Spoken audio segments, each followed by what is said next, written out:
नमस्कार दोस्तों, आज मैं आपके लिए एक सच्ची कहानी लेकर के आई हूँ। विष्णु भगवान का चमत्कार। ये कहानी एक छोटे से गांव की है जहाँ सविता अपने अपाहिज पति शेखर और अपने 5 साल के बेटे अजय के साथ एक किराए के घर में रहती थी। शेखर अपाहिज था और वो कोई काम नहीं करता था। जीवन गुजारने के लिए सविता उसी गांव में कालू की दुकान में सफाई का काम करती थी। सविता बचपन से ही विष्णु भगवान की बहुत बड़ी भक्त थी। वो बड़ी ही श्रद्धा से भगवान विष्णु की पूजा करती। जब भी उसके जीवन में कोई समस्या होती तो वो भगवान विष्णु के सामने हाथ जोड़ लेती, अपनी परेशानियां शेयर करती। तब कहीं जाकर उसके मन को शांति मिलती। एक दिन सविता कालू की दुकान पर काम कर रही थी। तभी वहाँ सविता की पड़ोसन सुरेखा आई। अरे कालू भाई, मुझे 2 किलो चने की दाल देना। अरे सुनो सविता बहन, क्या तुम सुरेखा बहन को 2 किलो दाल तोल कर दे सकती हो? मैं थोड़ा कल के माल का हिसाब किताब कर दूं। जी मालिक, अभी देती हूँ। सविता सुरेखा को दाल तोल कर दे देती है। क्या सविता, तुम्हारे कैसे दिन आ गए ना कि तुम्हें एक मामूली सी दुकान में सफाई का काम करना पड़ रहा है। यहाँ तुम्हें काम करने के 50-60 रुपए से ज़्यादा तो मिलते नहीं होंगे, है ना? सुरेखा बहन, मुझे अपने विष्णु भगवान पर पूरा भरोसा है और मैं जो यहाँ काम करती हूँ उससे मुझे कोई आपत्ति नहीं है। और हाँ, वैसे भी मुझे इतने पैसे तो मिल ही जाते हैं कि मैं अपने परिवार के लिए 2 समय के भोजन की व्यवस्था कर सकूँ। हाँ, ये ले, चल अब पैसे काट ले दाल के। और हाँ, ध्यान से 500 रुपये का नोट है। तूने तो पहली बार ही देखा होगा ना ये 500 रुपये का नोट। देख ले तू अच्छी तरह से, ऐसा ही होता है 500 का नोट, गरीब कहीं के। अरे मालिक जी, आप सुरेखा बहन को पैसे वापस करके दे दीजिए। अरे सविता, गल्ला वहीं तो रखा है, उसी में से दे देना पैसे निकाल के। काली का पैसों का गल्ला वहीं पास में ही रखा था। सविता जैसे ही गल्ले में से पैसे निकालने लगी तभी सुरेखा ने पीछे रखी एक चॉकलेट सविता से मांग ली। सविता ने जैसे ही पीछे मुड़कर देखा तभी सुरेखा ने अपना हाथ डालकर कालू के गले से नोटों का बंडल निकाला और जल्दी से अपनी साड़ी के पल्लू में छुपा लिया। ये लीजिए सुरेखा बहन। सविता ने सुरेखा को बाकी के पैसे और चॉकलेट दी और उसके बाद सुरेखा वहाँ से निकलकर पास में ही एक दीवार की आड़ में छिप गई। अब आएगा मजा। बड़ी बातें बना रही थी ना, अब देख मैं कैसे तुझे चोरी के इल्जाम में फंसाकर इस दुकान से हमेशा हमेशा के लिए निकलवाती हूँ। फिर देखती हूँ कि कैसे तू अपने परिवार का पेट भरती है। तभी कालू अपने गल्ले के पास आया और जब गल्ले में पैसे गायब देखे तो वो जोर से चिल्लाने लगा। कालू की आवाज़ सुनकर सुरेखा भी वहाँ आ गई। अरे क्या हुआ कालू भैया, आप इतनी जोर से चिल्ला क्यों रहे हो?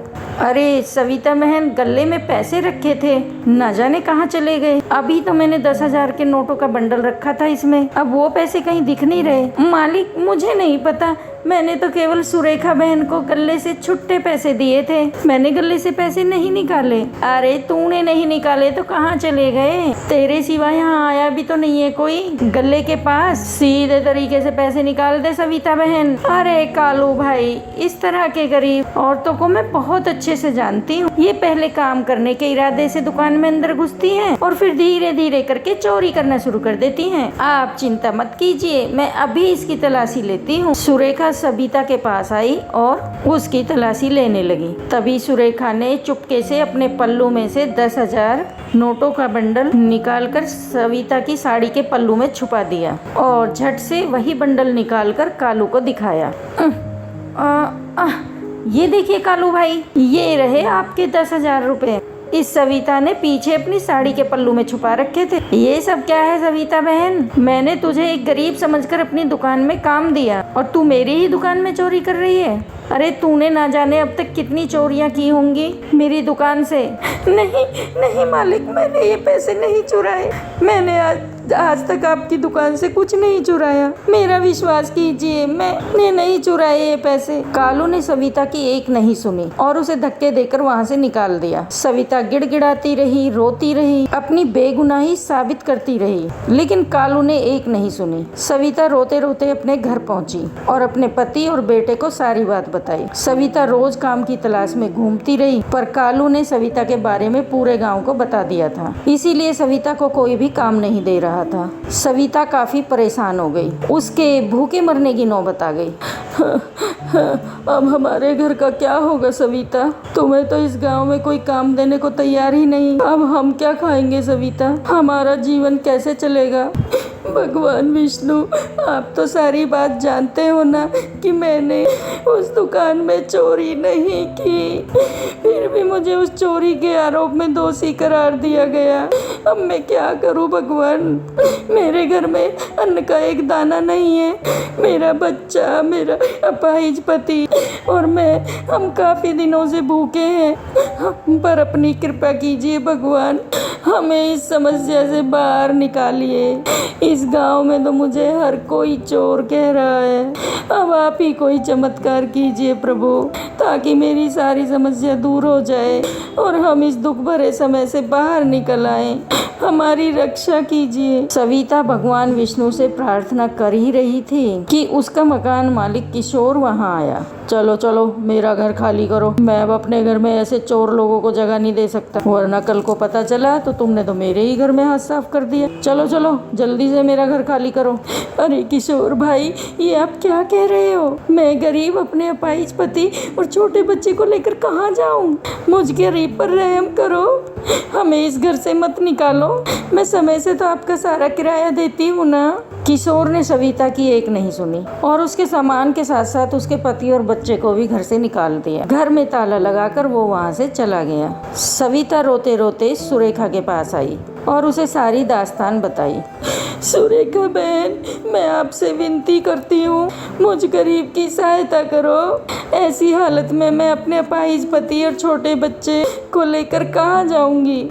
मुझे अपने घर में कुछ दिनों के लिए पनाह दे दो। मैं तुम्हारा ये एहसान जीवन भर नहीं भूलूंगी। अरे जाओ जाओ यहाँ से, यहाँ हमें घर में रहने के लिए जगह नहीं है और हम तुम सबको कहाँ से रखेंगे भला? चलो जाओ जाओ, कहीं और जाकर सहायता मांगो। सविता उदास होकर दूसरे घर जाने लगी। तभी शेखर ने कहा, नहीं सविता, अब किसी और के घर मत जाओ। इस समय हमारी कोई सहायता नहीं करेगा। देखो अब रात भी होने को आई है, हम यहीं अपने घर के पास बाहर सड़क पर सो जाते हैं। सवेरा होते ही हम तीनों इस गांव से कहीं दूर चले जाएंगे। रात को वो तीनों वहीं घर के बाहर सड़क पर सो गए। तभी सविता के सपने में भगवान विष्णु ने दर्शन दिए। सविता मेरी पुत्री, अब तुम्हें चिंता करने की कोई आवश्यकता नहीं। इस गांव के बाहर एक दरिया है। कल सुबह तुम अपने बेटे और पति को लेकर उस दरिया के पास जाना। वहां पर तुम्हें एक सुंदर सा घर दिखाई देगा। अब से वही तुम्हारा घर है। तुम उस घर में सदा अपने परिवार के साथ सदा सुखी रहोगी। सुबह सविता की जब आँख खुली तो उसने अपने पति को अपने स्वप्न के बारे में बताया और परिवार के साथ दरिया के पास गई, जहाँ सच में एक सुंदर सा घर था। सविता जब उस घर में गई तो वहाँ सोने के सिक्के देखकर सविता और शेखर बहुत खुश हुए। अरे अरे सविता, यहाँ देखो कितना सारा खजाना, सोने के सिक्के।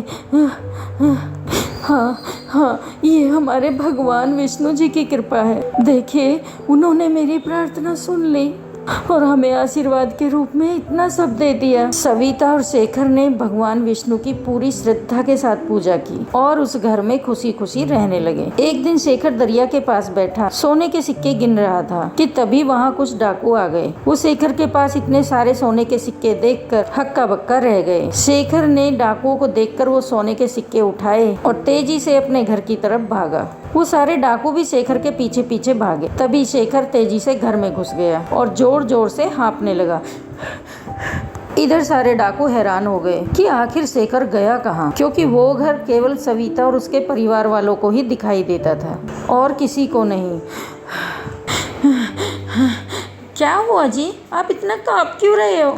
सविता सविता, मेरे पीछे डाकू पड़े हुए हैं। क्या डाकू? कहाँ है डाकू? दोनों अपने घर की खिड़की से उन डाकुओं को देखते हैं। अरे कहाँ गायब हो गया वो? यहाँ ना तो कोई घर है और ना ही कोई ऐसी जगह। फिर अचानक खुले मैदान में वो अचानक कैसे गायब हो गया? चलो उसे आगे ढूंढते। ये क्या बोल रहा है सविता? इन लोगों को हमारा इतना बड़ा घर दिखाई नहीं दे रहा, ये कैसे हो सकता है? हाँ जी, यही तो भगवान विष्णु का चमत्कार है। देखा आपने, ये घर केवल हमें ही दिखाई देगा और किसी को नहीं। अब हमारा ये घर कभी भी चोरी नहीं हो सकता। ये हम पर भगवान की कृपा है। शेखर हाथ जोड़कर भगवान विष्णु का धन्यवाद करता है। उसके बाद दोनों पति पत्नी भगवान विष्णु की पूजा करने लगे और खुशी खुशी अपना जीवन गुजारने लगे। तो दोस्तों, कैसी लगी आपको हमारी ये कहानी? कमेंट करके जरूर बताना और चैनल पर नए हैं तो चैनल को सब्सक्राइब कर लेना। राधे राधे, जय श्री कृष्ण। बोल भगवान विष्णु की जय।